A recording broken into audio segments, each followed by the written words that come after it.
Welcome to Western Renaissance, where we talk about all the cultural, political and philosophical issues of the day. This being the first video of this new channel, I thought we'd dive head first, straight into the midst of the culture wars, and talk about the new Black Panther film. I actually haven't seen the film yet, but I want to talk more about the idea of the film. Let's call it a pre-review review, and maybe we'll come back and do a review after having seen it. But first off, one of the main themes of the film is the idea of a black ethno-state. The idea that black people have their own self-segregated, highly technologically advanced society and are pretty happy living there among other black people only. I have heard that the idea of keeping out other people so as to maintain the purity of their black ethno-state is one of the ideas that floats in the film. Maybe I'll comment on that after having watched the film. But first off, I want to comment on this idea of a black ethno-state, and it goes to one of the larger themes I think that we're dealing with multiculturalism these days. It seems to me that whilst many people like the idea of multiculturalism and many groups of different ethnicities and cultures and religions, etc., living together, there are still many people of all groups who would prefer not to. And of course, there is a bit of a double standard here, because there are some people who are white Western European descended people.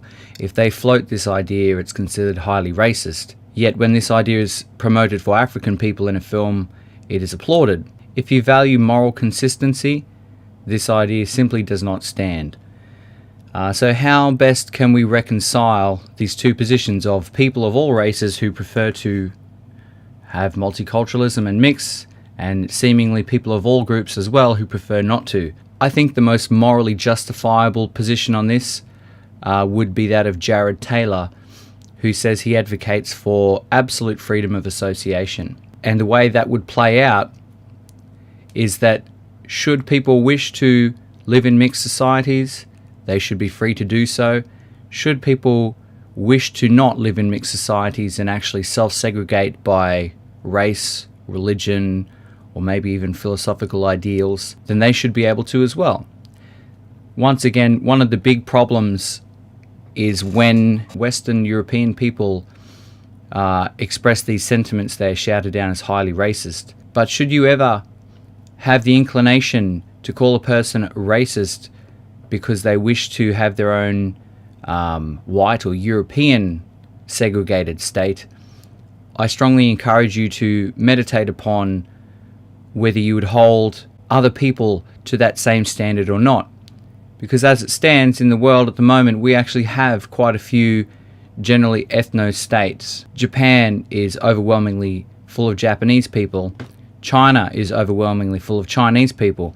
Now China is so forcefully Chinese that the way they dealt with growing conversions to Islam within their community who were causing problems is they executed them. So China is an ethno-cultural and philosophical state to the point where deviation will have you killed. So once again, the reason I point this out is should you encounter a person who believes it's wrong for Western European people to segregate themselves within an area or a state, I suggest that you encourage them to meditate upon what their opinions are of this same situation being played out with various other groups, and also specifically the ideas portrayed in this Black Panther movie. Now, the second thing I'd like to mention is in the ever persistent march of social justice across our society, there has been a tendency to rewrite classical characters as different ethnicities, and more specifically to cast black people in the positions that would typically have or historically have been white European people, such as, you know, black people in classic English mythology like King Arthur and the Knights of the Round Table and things like that. So one of the criticisms of this have been is it's a weak effort to try and push equality when you need to change a pre-existing story in order to make it inclusive. A much better solution would be, why don't you create new characters and new mythologies around these people? Or even better, why don't they create it for themselves it's kind of like the cultural version of the give a man a fish and he eats for a day, teach a man to fish and he eats for the rest of his life. Well, let certain groups co-opt pre-existing stories of other groups and they will have mythology for that day, but encourage them to create their own mythologies and characters, and they will have mythology, character, meaning, and societal cohesion forevermore. And so I would like to say, well, I really appreciate that in this movie, that's what's happening. If African descended people want their own mythologies and characters, I fully support them having that, and I think it's fantastic. However, whilst we can praise and analyse the cultural themes within the film, I will say that my one biggest wish for this film is simply that it is a good film. Nothing is more counterproductive than having art simply be a vehicle for social justice, with no thought to the quality of the art as an artwork on its own. So superhero movies are kind of getting done to death at the moment. I simply hope that regardless of the political and cultural themes, that they do put some effort into this one and make it a great film, great acting, great pace, great plot. I would like to touch on another idea after this one. Whilst looking for some information about the film, the two men having listed as the film's creators were Stan Lee, that's understandable, he's the creator of Marvel, and Jack Kirby. Both of them comic book artists, writers, editors, publishers of these films as well. These guys have both got great long histories in America of bringing fantastic cultural products to people, making a lot of people happy, and a lot of great stories throughout the years. So these are actually very highly accomplished men, very valuable men, and they've done a lot of great things. One thing I would like to mention on the side, though, is that both of these men are Jewish. Now, I'm going to make a few assumptions just to bring a slightly different perspective to this. The first assumption is that if you're in Hollywood or in movies or something like that and you make it very high up as a Jewish person, my first assumption is that you are going to fairly well identify as a Jewish person, which means you're going to have a sense of your Jewish heritage, your Jewish culture, that you are going to have a sense of being a part of this very distinct group of people with a distinct, often ethnicity and culture and worldview. One of the reasons I'll make this assumption about these two men is because Jews in Hollywood and in movies and industries where they rise to prominence and overrepresentation, often quite nepotistic. And so it seems counterintuitive to me that two men like this would be Jewish and have very long and prosperous careers within a fairly Jewish-dominated industry, yet not identify very strongly with their Jewish heritage, culture, and possibly religion. So that's the first point. The second assumption I'm going to make is that these men are likely going to be aware of the cultural significance of a movie like Black Panther. So in any case, I think it's a fair set of assumptions to make that you have a couple of Jewish men working within a Jewish-dominated industry presenting themselves with the release of this movie as advocates for the rights of black people. Now, with that in mind, let's take a look at this article from The Independent, written Sunday, 27 January 2013. Israel gave birth control to Ethiopian Jews without their consent. Now, in another strange twist of history, there are a group of Jews from Ethiopia. These people otherwise look like African people, but they are Jewish. Now, in 1977, the State of Israel decided that these right of return laws applied to Ethiopians as well. And so these black Ethiopian Jews started moving to Israel. Now, according to the official story, that should be the end of it, as Israel is a state for all Jewish people. However, somebody seems to have decided that these people are less Jewish than desirable. So back to the article. Israel gave birth control to Ethiopian Jews without their consent. I'm just going to read from the article. Israel has admitted for the first time that it has been giving Ethiopian Jewish immigrants birth control injections, often without their knowledge or consent. The government had previously denied the practice, but the Israeli Health Ministry's Director General has now ordered gynecologists to stop administering the drugs. According to a report in Haaretz, suspicions were first raised by an investigative journalist, Gal Gabe, who interviewed more than 30 women from Ethiopia in an attempt to discover why birth rates in the community had fallen dramatically.